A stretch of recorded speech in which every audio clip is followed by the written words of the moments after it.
আসসালামু আলাইকুম, আমি হাবিবুর রহমান। শুরু করছি ZH টেলিভিশনের নিয়মিত সংবাদ।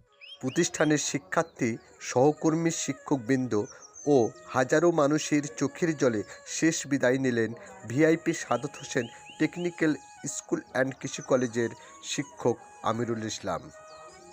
আমিরুল ইসলামের মৃত্যুতে VIP Sadat Hossain technical school and কৃষি কলেজের আয়োজনে 4 মে কলেজের হল রুমে স্মরণসভা ও দোয়া অনুষ্ঠিত হয়। স্মরণসভায় সভাপতিত্ব করেন কলেজের অধ্যক্ষ আখতারুল ইসলাম।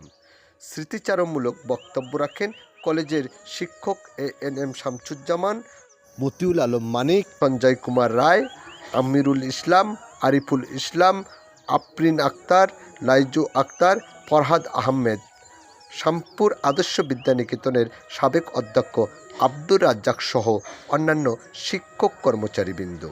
শিক্ষার্থীরা মরহুম শিক্ষকের নানা স্মৃতিচারণমূলক বক্তব্য প্রদান করেন। বক্তব্য শেষে মরহুমের আত্মার মাগফিরাত কামনা করে দোয়া অনুষ্ঠিত হয়। News desk, ZH television.